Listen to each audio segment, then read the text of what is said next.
we're going to start our discussion, but as we start our discussion, this is like the introductory one, so we'll just be like, hey, I'm from, ladies, my name is Elissa Van Vleck. I am from Fort Worth, Texas, and competing in the Highland Games as the rest of you guys have. And so as we start our discussion, kind of sitting around, we would be sipping coffee if that was possible, but as we're on Zoom, our first discussion question is kind of share what the Highland Games was like when you guys first got involved, when you very first started. Hey, you want to go? Sure, that's a great question. I am Katie Crowley. I'm a native of La Crosse, Wisconsin, and I've been competing for 14 years now. And when I first started, I started just exclusively throwing in the Midwest, and really just traveled from Wisconsin, Minnesota, Iowa, and Illinois. And really, when I first started, I would travel with my now husband and a couple of friends who we all threw together. I was the only female, and we would travel with female implements. And so the women have a little bit different weights than the men, as you all know. And so when I would show up to games, I would say, hey, can I compete? And they would say, sure, but I don't have X, Y, or Z. And I say, it's okay, I got it in the truck, or I got it in the back of the car. And then they would say, absolutely. But it very much wasn't geared, that it was not female centric by any means. It was a little bit of a novelty to have women throw. And to be perfectly honest, a little bit of an overthought. And that is me saying that with people that I know and love now, being in the competing for almost 2 decades, a decade and a half now, and seeing where it's come. And those same athletic directors are now just gangbusters promoting the heck out of women. So it has come really so far from even the last 14, 15 years that I've been competing. And so I'm really interested to see what some of the other ladies, who I think both Karyn and Terri have been in it for much longer. And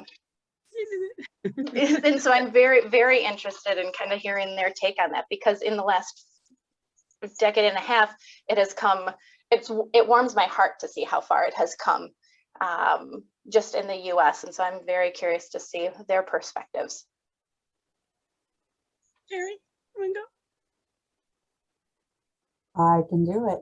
Terri Ventress. I'm from Stillwater, Oklahoma. When I first started throwing, it was 97. So I've got 24 years or 25 seasons. There were 2 women actually throwing at the first games I ever attended. And they have become a couple of my best friends. Unfortunately, they're no longer throwing, but because they had been throwing for maybe a year, there were at least athletic directors in the Oklahoma City and the Tulsa games that were supporting women. I think the last big games I really threw in was Estes, and we had over 40 women on the field. Wow. So hugely different. That was so much fun, by the way. But obviously that was pre-COVID. But still, that happened in about 20 years, right? So, I mean, just huge growth. Like Katie said, I mean, there's a lot going on. I've kind of enjoyed seeing like the Scottish side of things too, because, I mean, Karyn can talk about this as well. They really don't typically have women throwing heavy events, but yet the women that have gone over to throw have really been met with, I think, open arms and very welcome. And it's similar. I mean, I can remember Shannon Hartnett telling stories about going over and throwing the guys' implements, you know, so she also was very much a trailblazer like Katie. And fortunately, like I said, I didn't have to do that. I'm not sure what I would have done, but my husband also throws, and we used to get up every morning or every Saturday morning, sorry, at like dawn, and we would load up both kids and we would run off to Tulsa because that was the only practice group we had. Mm-hmm. So it has really changed. We've got athletes now all around the state, all around the region, and actually have some really accomplished athletes in virtually all the classes. So it's been fun watching the women's lightweight class take off. It's kind of another tangent, but I've really enjoyed that too. And I guess there have been enough struggles with certain games and or athletic directors, but I mean, again, those are just challenges, you know, opportunities, as I like to call them. And I think the growth has been so very rewarding that it makes everything else worth it. So I'll stop there. Awesome. I haven't been throwing as long as Terri, but almost 20 years.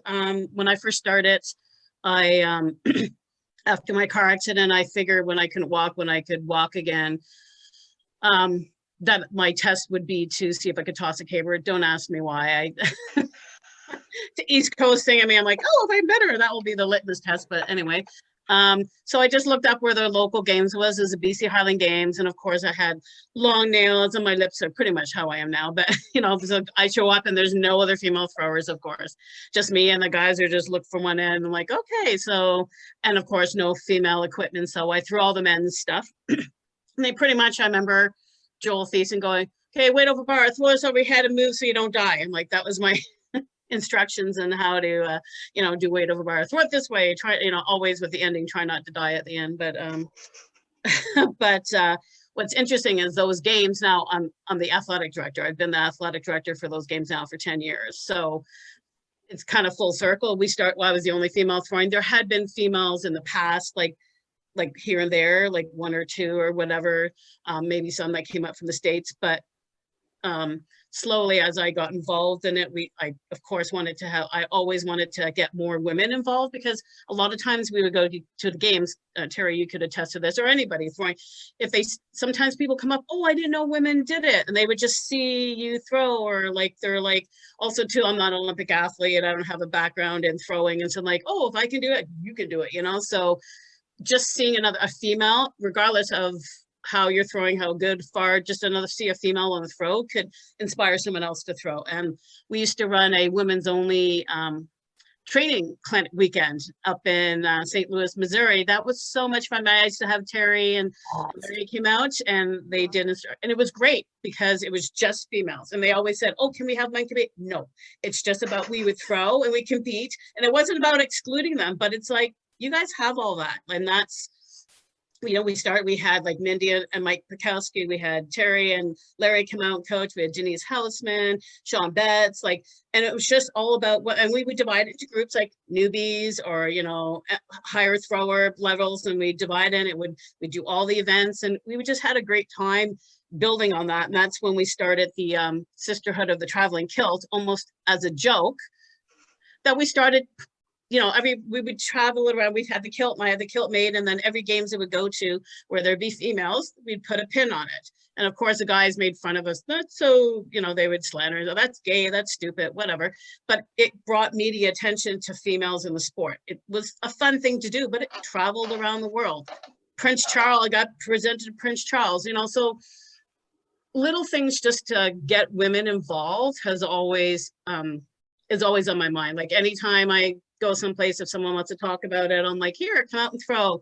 I run like, well, when we don't have COVID, like run practices or at games, say, hey, if you're interested in it and you want to throw or help, you can put your name down and get involved. And, you know, even it doesn't matter like men or women, but like of any age, if a woman's 40 or 50 or 30 or 20 and wants to get involved, I really like the strong women presence. And I think here on the West Coast, we've been really lucky that there's 5 of us now that are athletic directors, which is very, and it's not that there isn't athletic directors that are male that are supportive, but I think having women at the helm, and I know there are in the East Coast too, but having games that it's not an afterthought. Like Katie said, oh my gosh, the only reason I got to throw in games is because I brought all my stuff, minimum 10 years. And I had nobody coaching me. In the first 5 years, I probably threw in about 120 games. All the guys with the pros, that's why I knew them, because I was on the same circuit. Because I know the only time I got to throw was at games. So, you know, it's nice as we go on in the games to try to make opportunities for females, of course, in our sport. That's still sometimes in some games an afterthought. There's some games like, oh, we can't have women on the throw because we only have limited space. Well, why don't you have the men's bees take a year off and have the women, you know, there's ways of getting in. I mean, I know in Scotland as well, yes, there's still that I've I've thrown the 56 weight for distance, never do that again, but yeah, I've done it once. I won't do that again. But just think opportunities, having opportunities to make women feel safer to come in that's not a toxic environment. I was very lucky here. The athletic directors and the men and women that came before me were very supportive. So I was very fortunate that way, but not everybody has that same opportunity. And like Terri said, sometimes you come up against that you're an afterthought. You're not a real athlete. You're just, we're going to put you on there on the Sunday on the last spot. Even now, I kind of feel like at some of the big games and that, it's like the main draw is the pro men, like even up at Alaska, until Jenny became AD. And I talked to her, I said, why is there just male pros there?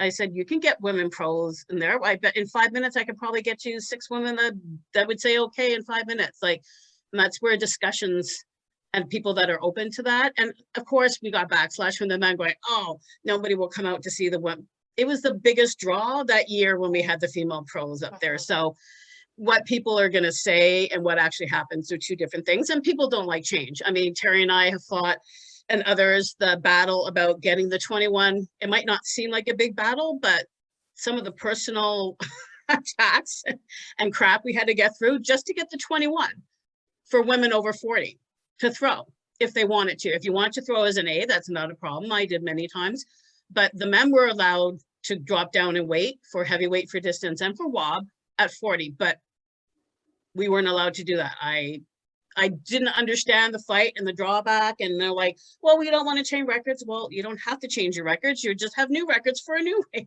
It was ridiculous that it took us so long to get there. Now it seems like when people are starting to throw, Masters like, oh, we throw the 21. Yeah, well, it wasn't always that way, right? And it's not to say that we can't throw the 28. We certainly can. Terri and I did for half our throwing careers, right? And I still love the 28.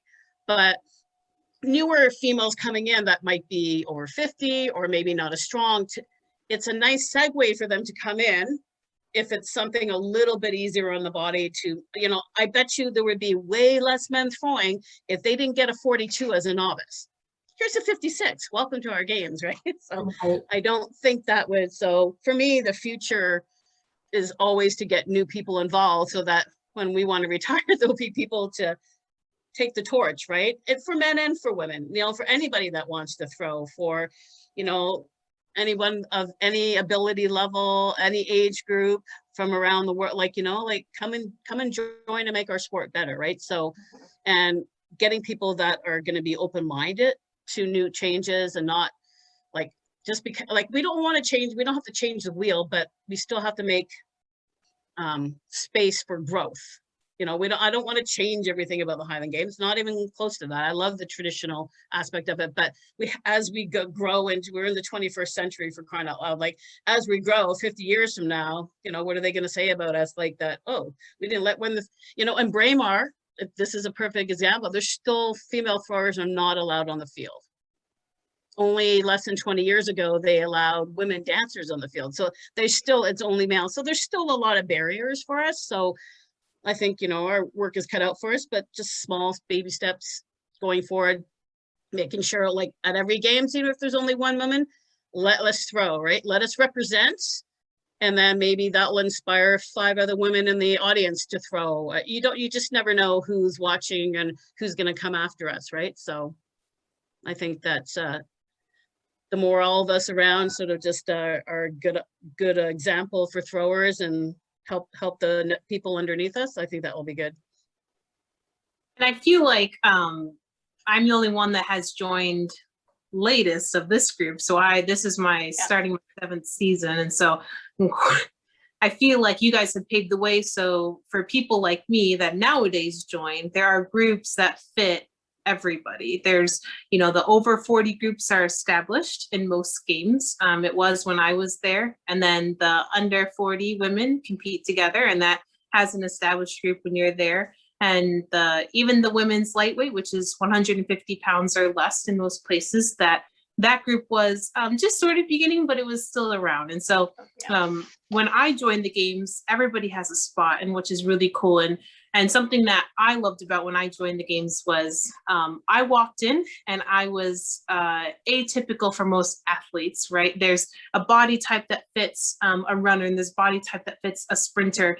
And I came in and I was like, well, I like to lift weights sometimes. And so what I love about it was when I walked on the field, it's a non-judgmental place where, hey, you want to spend 6-7 hours in the sun? Well, come on over here and you guys can throw with us. And so it's a really great place where it's not like you have to be Scottish. And I didn't feel like that when I walked on the field. And it's not a place where you have to know everything when you walk on there.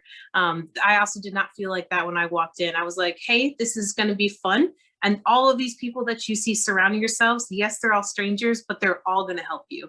And so when I walked on the field, it was a very welcoming, hey, this is just going to be a great, fun, exhausting day. And it is exhausting and everyone's struggling out there together, and that growth, and everybody was helping each other toward that growth. And so the competition in the games is a place that you look forward to going to, because, you know, those people that have reached out started as strangers and then they become friends, and then they become, you know, your best friends that have gone through this journey with you ever since either one of you guys had begun. And so, you know, it either starts from the crowd, a crowd participant begins to join in, and we always want the crowd to join in. And so it's this thing where it just becomes this amoeba effect of like, it grows and it contorts and different people join in on it. And so the work that you guys have all spoken to, it's very cool how down the road, then you can see how it becomes an open and a nurturing place for literally anybody that walks on the field that has an athletic background, or who just likes to be active, or just wants to tap into their heritage, whatever it is that's part of that,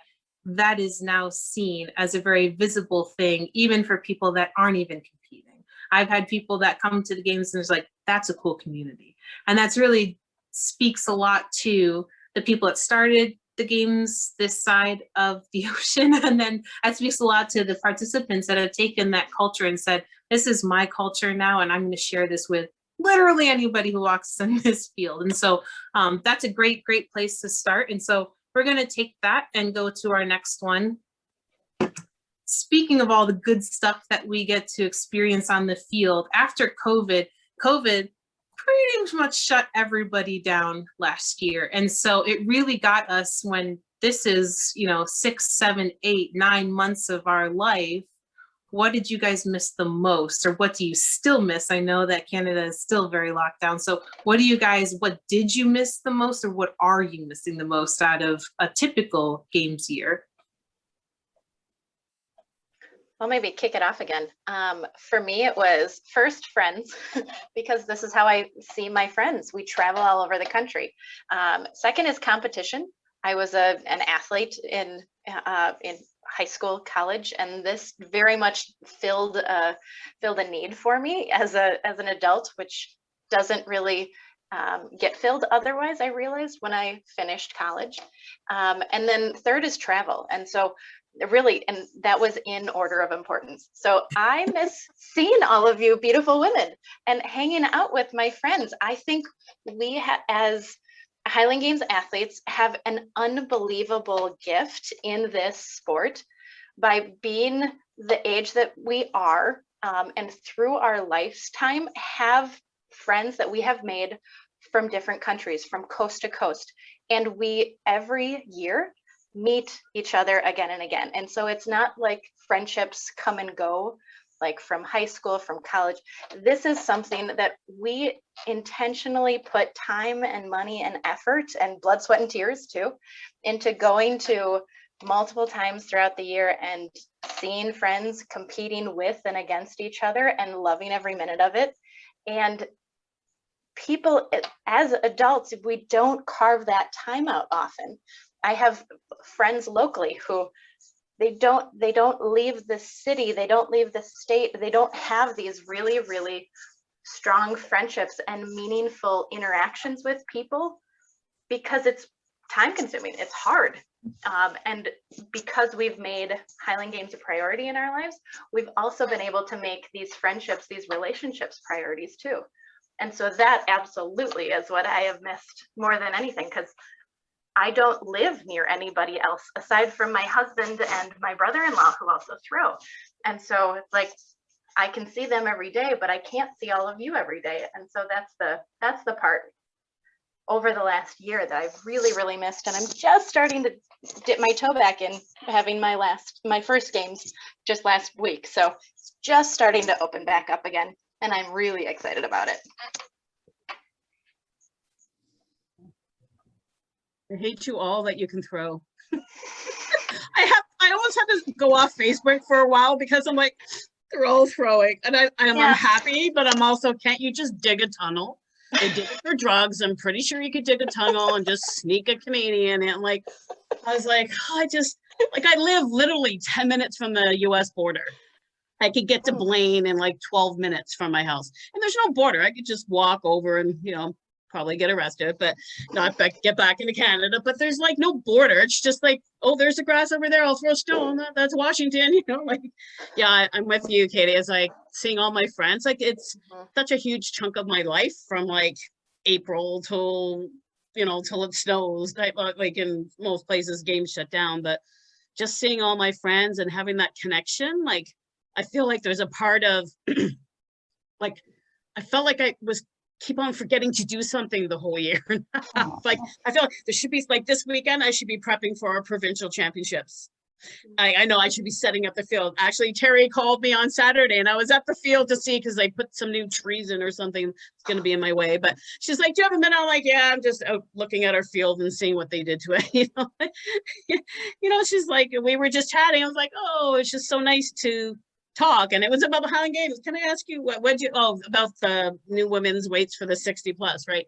But it was just such a connection. And like, it's like no time has gone past. Like it's, like you said, Katie, it's like we might not see each other every day or be in the same state or in the same province or country, but when we get together, it's like no time, right? Like I remember when like you started throwing, I think first game I met you, I think it was Portland you were at, right? So it's like, it's just like it seems like forever ago, and I really miss that. Plus my cabers are lonely sitting in my, my trailer, and it's like, I feel like I have like there's a whole chunk of my life that's just missing, right? It's just, and the travel, I can't shop in the States, which just like, that just sucks.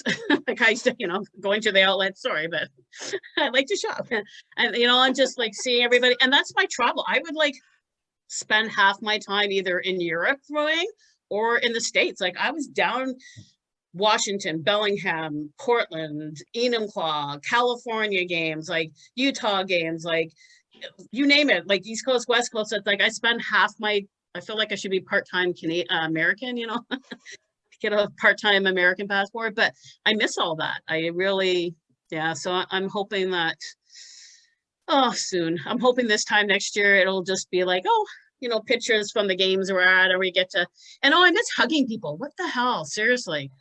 I'm like a hugger.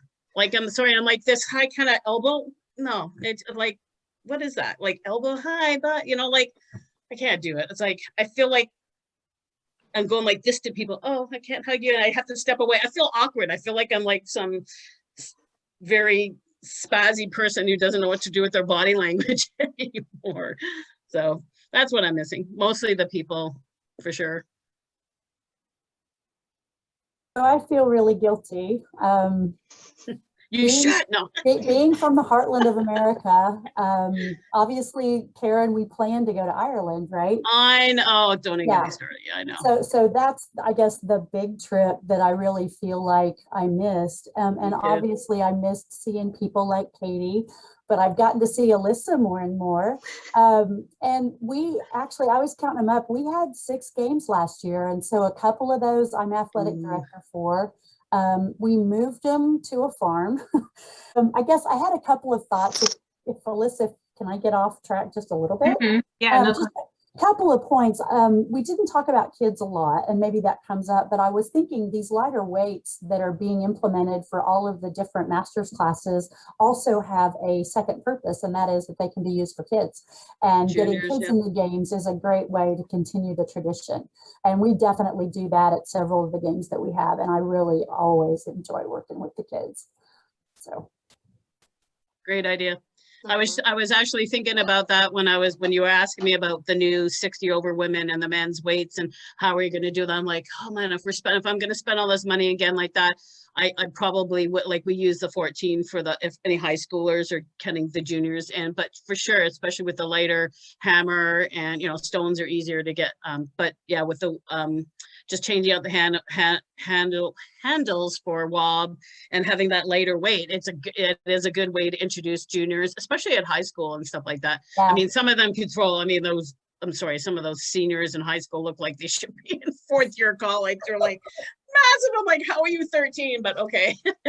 But I think that's that would be another sell to encourage athletic directors, because I know that with the new weights, it's going to be kind of how we were with the 21 and how we were just as females, bring our own crap to games all the time. Like, for years and years and years, until athletic directors says, oh, maybe we should spend our own money to do that. So it might be kind of like that at the beginning, but that's how the grassroots started anyway. So I think that's maybe a good sell to them to say, hey, this is a good way to encourage a junior competition, maybe even just as a demo one year, and can see how many kids we get out, right? So, or a high school or whatever you want to call the division. But I think it's a good way to maybe encourage some games that can afford it to do those. So I'm with you on that one.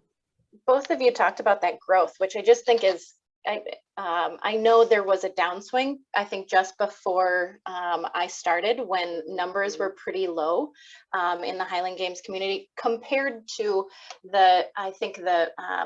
maybe the viewership that was appreciated in, I think it was the 90s, where you saw Highland Games athletes on ESPN and stuff like that. And then there was a bit of a dip, and I'm not entirely sure about the history with that, but then since being in it and seeing how far the different classes have just grown and grown, and I wasn't even aware of the over 40, the contention that was surrounding the 21 pound weight, but that it's more about just getting more people and getting more people comfortable with it. When Elissa, I think you and I went to Scotland both in 2019, correct? Okay. So before the world shut down, I did a lot of traveling, and I had this really interesting kind of sort of surprise going over there and realizing it is much less inclusive than I would have ever guessed. They made an announcement that I went over in July. In June, the Scottish Association of Scotland had put out basically a countrywide announcement that said something along the lines of, we are now open to all women at all games. Yeah. I was just surprised that wasn't already in 2019 a thing. And so, and I had conversations with a lot of different people who ran games and who were very well involved in the Scottish games there. And they kept talking about how the number of Scottish throwers keeps plummeting. Mm-hmm. And it just made me think, well, if you keep kind of being exclusionary and there was one competition in Inverness, Scotland, that was amazing. And it was that he basically came right out and said, parity for men and women, it's 100% equal. And that was, it shouldn't be a surprise, but it was a surprise and very, very welcome. But then that contrasted where every other competition there were no female weights. So it was very much a very different perspective depending on where you went. And so that was just we keep getting more growth. And I think there was a little bit of maybe not animosity, but well, it's the Scottish Highland Games and everybody who keeps winning are Americans or other European countries. They're from other countries. And so it's like, well, they're not building their base like I think other countries are and promoting this. And so it's just, I really just love this growth that I didn't even realize was happening in a lot of other facets, other groups and stuff like that within the Highland Games. And it's just it's inspiring. It's really heartwarming. I just love it. And it's just fantastic that I get to also see this full picture. And I try to talk to people about it, that it has come kind of full circle, especially when people might be newer to the sport and they're a little maybe annoyed that it's not farther.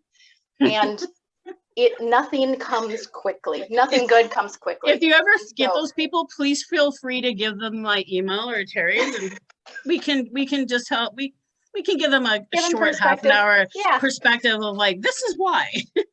Get a PowerPoint out. If you think slow things happen like in the world for women, like times that by like 1,000 in the Scottish, just pretend it's the 1960s. Right. And that's where we are. I feel like we're fighting the 1960s for women's rights or 70s for the high. I truly feel it just moves so slowly. And Terry and I both know, unfortunately, we've had to play the political BS game. It is. It's. We have to pick our battles, and we've had to do that over the years. And it's crap that we have to. But sometimes when you go in full bull, like I let people like they're in for 2 minutes, like, oh, we got to do this, and you got to do that. I'm like, oh, I love the energy and I love the enthusiasm, but yeah, it's not going to fly. We've tried that. Yes. Let's bottle that energy and let's just exactly. it out. And I love it because they're like, we can do it. I'm like, yeah, I know we can. But yeah, it's interesting. But hey, you know what? It's always nice to have new energy and new blood because eventually we'll be passing all that stuff to you guys, everybody else. Here's my caber trailer. You're welcome. And I think each of you guys have talked about growth, right? And so when we look at the future as to what we can control, here we are as someone who saw desire from the beginning. You know, we see our male counterparts and they've been able to do, you know, establish many games, and there's festivals attached to that. And there is now a legacy attached to many games and these heavy traditions. And so what the men have done has given us this really great opportunity then to continue where we think, or where we see our passions to have this growth. And Terry mentioned the juniors, and Katie's talked about the women overseas, especially in Scotland. And so we see these pockets of growth, and we see that the future is really endless for what us women can control. And, you know, my passion lies in accessibility. A lot of what drives people is their opportunity to do it, whether it's their own mental thing or if it's their distance to whatever it is, or the lack of coaching, whatever it is there's plenty of reasons to not know about the Scottish Games or not to be involved in it, but bridging those and opening up that so everybody feels like, if this is something you want to do, then let's do this. There's no reason you can't. If this is an escape for you, right? Life is hard. So if you can get out there and go throw some heavy stuff in the dirt, go get dirty. And sometimes it's literally all it is for people, is that this is an escape for them. It is a day off. You can go with your friends, go have fun, go throw something heavy, and then come back to life, and you can give back to the people that you need to do and to love through. And so I think the Highland Games is different for each and every person. And so, you know, my passion is that, you know, I need to give effort the way that effort was given to me. You know, you guys have talked about your training groups, and training groups is huge. You know, sure, you can grow game to game and people will of course help you, but training groups is where you will grow leaps and bounds because you have that constant training and that help from somebody that has been down that road. And so I think that's a huge part of what I love to do, and I hope to continue to grow. We've just revitalized the group down here in Texas, in North Texas, to be able to, and we've got 6 new people that have started just this year, and it has been great to see their talent come out, but it's like a fire catching as well. And we're like, oh my goodness, maybe we shouldn't have started this group in all of North Texas, but it's spurred off like a little spider web as it has. And so we talk about growth in the sport, and is there any other growth areas that you guys see for the future? Because I love that the Highland Games we're all just a bit weird, but we're all passionate about these games in one way or another. And that is something beautiful that us women have to offer, is that we see the world just a bit differently. And so that translates over to the Highland Games as well. And so you guys have touched on those areas. And is there anything else that you guys wanted to talk about as far as like the growth and how you see it, or what your part is? Because I think that's a very big part is that each one of us are involved in it in a different way. And so we've got, like Terri said, she is an athletic director, and Karyn, so are you. And so you guys have a piece that we don't have, but we also have responsibility too, as Katie and I, we go around the country and we are also supporters, and we need to do our part too, not just of our grassroots people, but how can we help ADs to, you know, help our sponsors and represent them very well? And how can we spread the word through social media and all of that good stuff? So goodness, there's growth all over the place, and it's an exploding sport for sure. And is there anything else you guys wanted to touch on as for like the future and the growth part of it? I think just, you, yeah, go ahead. Go. Okay. So I think you did touch on it. And one of my really at any opportunity, it's how can I promote the games that I'm being a part of? And so social media has definitely become incorporated a lot more recently, both up to the point of games, and then afterwards, kind of highlighting kind of the highlights of the games. And I think that has definitely come leaps and bounds, where if you're not competing that weekend, you get a little bit of the FOMO feeling of like, oh man, I got to stay off social media because it makes me sad that I wasn't there, kind of thing. But on the flip side of that, it's, oh, my girlfriend just had 5 new PRs, or look at all of my friends together, like that's awesome. Next year I'm going to be there, and stuff like that. And so that I've seen that growth definitely. And it's really nice we've got some great women who are really, really talented in social media arts and throw together these wonderful little promo bios. And it's just so fabulous. I want one of those. I've seen those. I want one.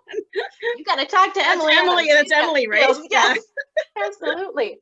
And so I love that that's just another avenue. It's free, and it's in our wheelhouse. We use social media probably every day. And so I love that has been incorporated to promote games. I've also, well, not yet, but I'm just dipping my toe into the athletic directorship world. There is a small, and it's making me nervous as hell because I sort of stumbled into it. I'm chair of our local Irish Fest Highland Games.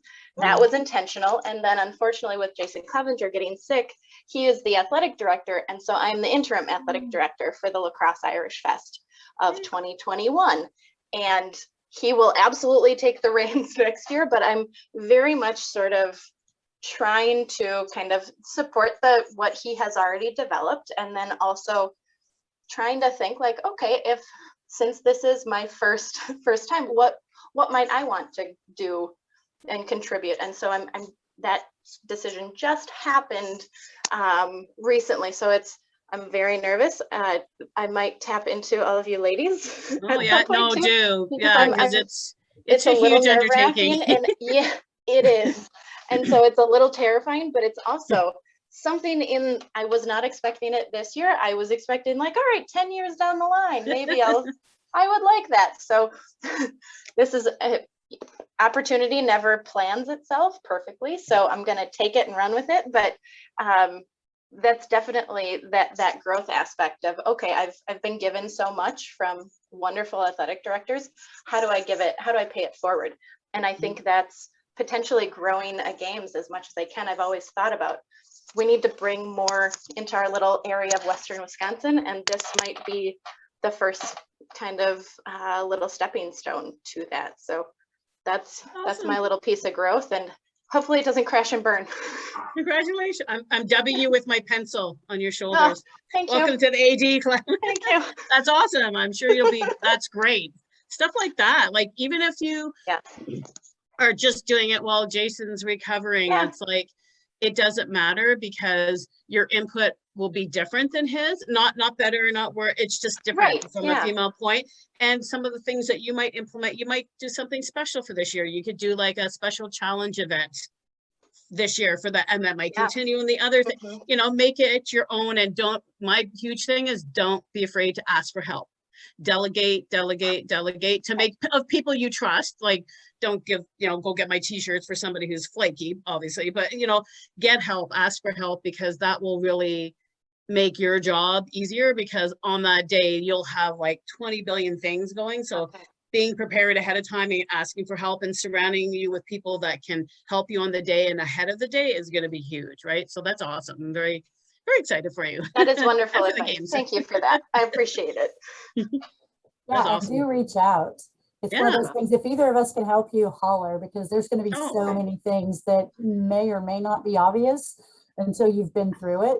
But it's learning curve. You'll be great. Every year I have a list. Okay, that didn't work. We ran out of tomatoes halfway through the day. Like little things like that. It sounds funny, but I didn't have backup tapes for WOBs or backup implement. Things like that you never think until it happens and you make a list. Okay, add it to it. Grows every year of things that didn't work, and people are always going to tell you, oh, you should do this, and those are the people who never help you run the games. But it's you've always got armchair quarterbacks. But no, I do the same. I've got lists of all the things I need to have, and then I'll always do a lessons learned too, which is kind of the improvement or things maybe I didn't think about. But I would just urge you to promote it every way possible, because it's amazing when you talk to just, Joe Blow off the street.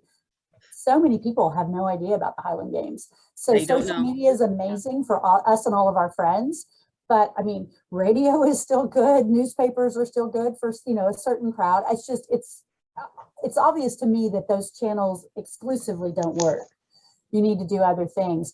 I do think having some special events, like having the elite women, like when you guys came to Tulsa, that to me is always just a blast. And not only do you bring your own fun and excitement and special flavor, but I feel like the little electronic pro cards. I mean, that's just so wonderful. And again, it's stuff that you can share.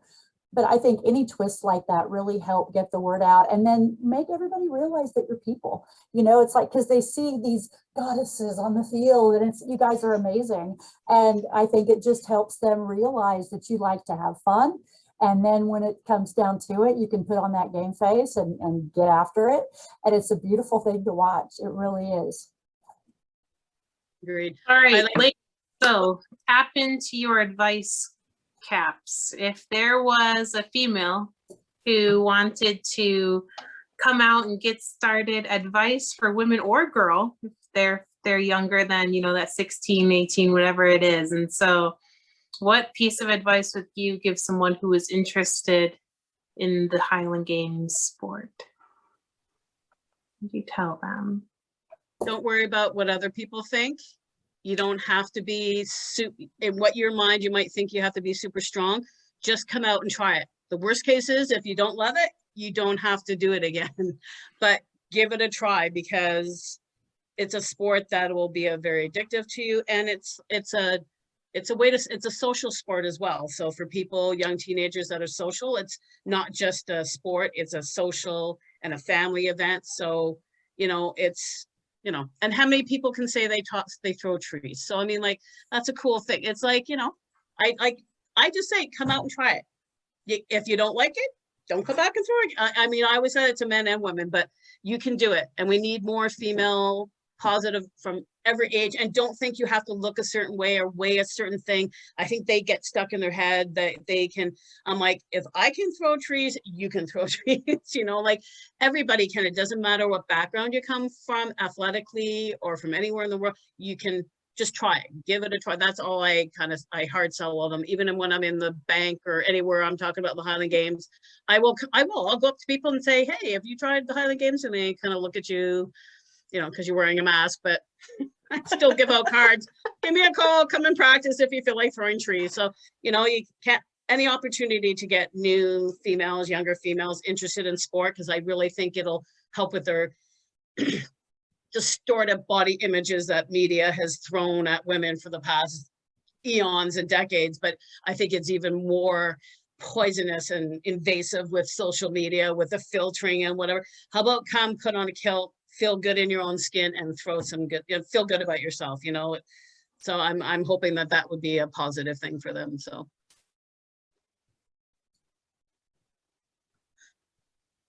I like that. I was just thinking too, nobody on right now is particularly large, but throwers in general are pretty good sized people. And I've had so many tell me as they've gone through this experience and come out to throw that it kind of is like they've found their people. And so, and one of them even described themselves as an ugly duckling, and I would not say that about any of us or even that person. It's one of those, but I also can understand about not feeling like you fit in. And again, I'm not nearly as tall or as big as a lot of the competition. You know, I've thrown against women that outweigh me probably 100 pounds plus, and they'll be 4 or 5 inches taller. That's rare, but it does happen. And it's just one of those things, I think, on the field that, like you said, Karyn, I think anybody can fit. And I think it can be particularly therapeutic for like throwers that are on the larger end of things. And I guess some of the things that I will tell like early throwers or first time throwers as they come out and give it a shot, and once they start really trying to get serious about it, is I tell them to go try and find somebody that very much resembles their body type, and then start trying to learn those techniques, because like we all know, we all do weight for distance the same, but yet different. And same thing with, you know, stone or anything else, hammer in particular. But I said, you know, it can help them maybe shortcut a little bit. And then I guess too, like you said, it's one of those, you don't have to, you can just go out and have fun. And I don't know, there's so many different ways to take this question, but yeah, I mean, right. but I think that's kind of what, again, go be you and go have fun. And I think what the people that stick are typically, we are fairly OCD. Aren't we? You know, and I think that again, maybe we're not Scottish or maybe we're not related, but then again, we might go back far enough and find out that we are, because we definitely have some common underlying themes. And I think being OCD or just really, I mean, like, it's therapeutic. And you kind of got into that, Elissa. You know, we go throw and it's like, we need it. You know, we've got family and jobs and all the things, you know, and it's like without that, your release, and then again, just having a really good time doing it, it's kind of your perfect prescription, and it's free.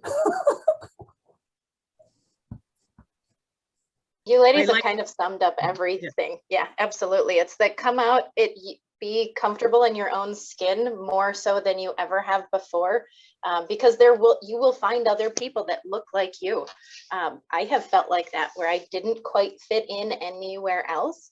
And that I think you have to have something a little off with you, be a little weird to still do this at our ages. And so, and I see my goal is to be a master's like that. I picked this up with the intent of never putting it back down again. And so that's whatever your desire is. My background is track and field. So PRs, personal records or personal bests, are very much ingrained in me.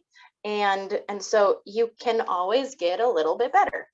On the flip side of that, there will always be the moderator of this group. There will always be someone better than you. And so it'll keep driving you. It'll keep motivating you. When I was done with college sports, there was nothing left to motivate me. I didn't care. I didn't want to go to the gym just to do whatever. Get me out in the field with a bunch of friends in the sun and talk smack to each other and give each other a hard time and have a lot of fun doing it and still have a little bit of drive. That's a beautiful thing. So don't be afraid, just get out there and start doing it, and you will find your little group. You will. Yeah. They might live across the country or on the other side of the pond, but you will find them. You just got to get out a little bit and just jump in.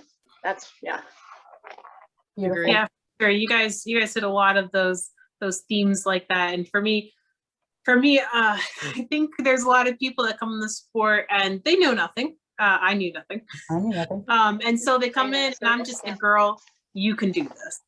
And they can, and they last the whole day, and they have done things that they've never done before. And so even from the littlest one that just threw it 3 feet and you're like, dang, look at you. And they just, I mean, even like I have 2 boys that are 8 and 9 years old that join me at the field, and I'm very sure their families don't know where they are, but they come out there and they know they have numbers to beat. And I was like, who no, you don't know what you're doing. But they take that rectangle of opportunity that they get to throw it, and they give it their whole heart to throw it into it. And so, and even though those guys are guys, I'm just like, kids, you guys can do this. If you want to pick that up, go ahead and do it. And it's one of those things where, for me, people that start, and I'm like, it might go bad, it might go good, but you've tried it, and you can say that you've tried it. And it's one of those not living with regrets type of things, because I feel like we're a once in a lifetime opportunity to get out on the field and do these historic events that have been around for so long. So I think you guys have all added a piece to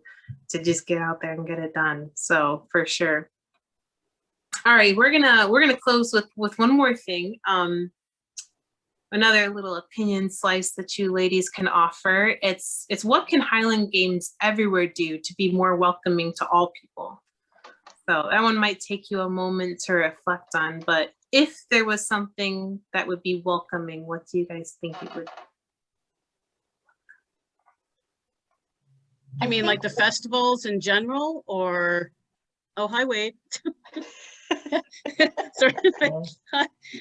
Athletic judge coming in. Is my speech? Was it a 12, Wade? Sorry, I'll never get a 12 from him. You're like either the spectator or the spectator that's interested in trying the games, or it is a newbie that has walked onto the field for the very first time in that time. What do you think would be most welcoming to those new people that have either little or no exposure to Highland Games before? What do you think? I think sometimes having, and maybe you won't use this because this is with the Scots, the Chicago Scots, but I think sometimes associating the heavy athletics with just any festival can sometimes be a great way for people to realize you don't have to be Scottish to come and watch the Highland Games. There really is something for everybody. I almost think like any kind of Irish themed festival has really, however that happened, that has drawn, really, it goes across cultures in America. It's anybody wants to drink, they go to an Irish festival. And I think that very well could work for a Scottish festival. One of the things I learned, I am more Irish than anything else heritage-wise, and what I thought was 0% Scottish. If you're Scottish, you're Irish, and if you're Irish, you're Scottish. They just got on a boat and went back and forth. There's not really any genealogic definition or a difference, I guess. And so I think maybe if the Scottish Games promoted, you might be Scottish, you might be not, you're still going to have a lot of fun. So kind of making it more, trying to make it more so that it's open for everybody, or at least promoting that it's open to everybody and everybody will want to be a part of it. That might be something where it's not just, this is your culture, you're going to want to show up because it'll be part of your culture. Kind of trying to get more inclusion, showing people that it might be worth their while and they might see things that they've never seen before. And it's not just always Braveheart and that's it. Whiskey, Scotch. Yeah, there you go. You could just lead with the Scotch. Maybe that'll bring in a lot of people. It would make it much more welcoming. Yeah. What we do here in BC is we try to promote in the communities where we have the games. A lot of them know about the games and stuff like that. But we try to go into communities and advertising communities. Like Richmond is a very Southeast Asian community. So a lot of the Chinese, like my friend, he's been doing my hair for 25 years. He's like, he tries to explain to his Chinese friends that I throw trees. So it's a very interesting, always an interesting conversation there. We're explaining that in Mandarin to people, but we go into those communities. But we had this one guy who would celebrate and he would do the blessing of the haggis, and he was full on Chinese, and it was great. So it brought in that, it was melding of the cultures, and we did like the our brochure one year is like, be Scottish, just come and be, if you want to be Scottish for a day, if you don't want to travel, like, just, you don't have to be Scottish. Most of the people who throw the games, who run the games, aren't Scottish. They might play a bagpipe, but they're not. So that we try to go into communities where it might not nationally. We have a very large Punjabi East Indian community in Surrey. So we had the dancers come in and they mixed with some of those the Scottish dancers too. So that was, it was bringing the two cultures together. And they also have different kind of athletic, strong sports where there's that pulling of the log and different stuff. So we try to kind of meld, we kind of do sort of like demo events to sort of integrate different communities and sort of get people who would normally wouldn't come out to see our events, try to bring them in. And also too, like, hey, there's stuff for the kids to do. So if your kids want to come out and have fun, you know, you don't have to like Scotland or necessarily, you know, it's fun for a fun day for the kids, right? But we try to reach out past our own communities and talk to anybody. We put up one year, what was really good is we had a big, huge cutout of, it happened to be one of the guy throwers, of like lifting a caber, and we put it on the hydro pole. So it looked like he was pulling a hydro pole, and we had them all over the city, and it got like tons and tons of news. And like just yeah, so it's actually pretty cool. A lot of them got stolen but it's actually, that's how popular it is. But it stops people, and then it says, you want to know more about this, you know, and you have the website where they can contact and find out about what it is. So I think trying to reach out past our own, what we would think as a typical person going to a Highland Games, and reach out to those communities and get leaders in those communities, either in sports or just a political or whatever, and invite them to the games. Like invite maybe the MLA from Richmond or Surrey, or that's in our districts, right? And the different districts come and experience it, and then they can bring it back to their individual constituents and different communities and say, hey, this is where I spent my weekend, and this is a really cool thing. And getting that cross-cultural thing so that people can come and enjoy it, and they go, oh, I never knew. I was like, yeah, Braveheart and haggis, that's might be what they only know about Scotland, right? And like people always assume that I'm like Scottish, but when I did my background, I'm more Hebrew than I am Irish. So who knew? You know, shalom, meshem ha, come on in, you know, like so I think just reaching out, and like as many platforms, like you were saying, media, any social media. But I go into the bank, especially if I'm wearing my jackets. I talk to anybody, ask my husband, I'll be in the parking lot at Safeway talking about the Highland Games. It's like, how did you, like, they'll just ask me about my jacket or ask me, everybody thinks this is curling. It's a caber, and they're like, oh, are you a curler? I'm like, no, like, I guess it looks like a broom or something, right? So anyway, it's like, talk to anybody about the games. And always, if you can, especially if athletic directors or anybody have like a website to give them like straight down, so they have, once you talk to them, they can follow up and say, go to this website, write it down, actually physically give it to them, or grab their phone, put it in their phone, you know, like, you know, then it slowly gets out there in all platforms, because there's some older people who might want to come to the games. We go to old age homes as well, and we ask the people directors to come and get some of the ones that can't get out on the regular, that's, you know, it's wheelchair accessible, and they have buses that come and pick them up to spend the day at the Highland Games. So you can reach out to those communities as well, right? I like that. Kind of building on that, one of the things that we did at McPherson, which is no longer in existence, but we would go demo the events at the elementary schools, and then we would give tickets that allowed free admission to the kids. So that's nice. Another really good way to promote. And you can do similar things by just, you know, promoting on the website that kids are free with a paid adult or whatever. But that's a really good one. And I guess the other thing I see happening pretty frequently with more experienced athletes is that they're very good at engaging the crowd, whether they're just talking to somebody across the rope, or if they're like giving their medals or awards to kids. But I know I've seen all of you do that kind of thing, and I like to do that a lot as well. Obviously athletes that are newer aren't as comfortable doing that, but I think if you can talk to that and tell people about the events, those things go a long ways. And then I always try to, if somebody's really interested, I try to hook them up with somebody in their area if I can do it. And that's just, again, depending on where we are at what games. But if you can get either somebody that's already an athlete or an athletic director that can talk to them, and then they've got plans then to hook up after the games, that can be really helpful too. So just trying again to include and letting people know that it's not just lip service, that, hey, yeah, we're going to practice next weekend, and why don't you come join us, and you can try, or come try today after the games. We've done that kind of thing too. So I think there's a lot of different avenues, but some of the ones that we've seen work.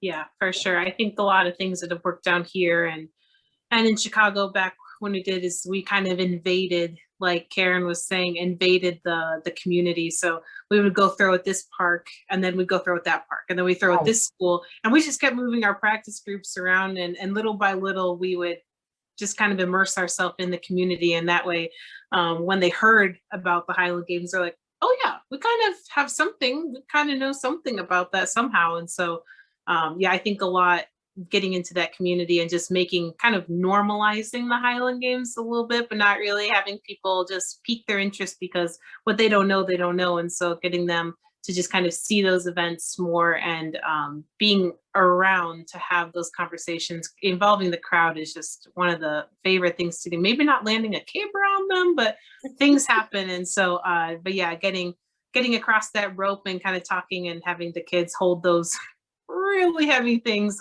is really a fun thing, and to see them light up to see that they can actually hold it, and even other people are like, maybe I don't want to do that, but but it's always a fun opportunity. So thank you, ladies. So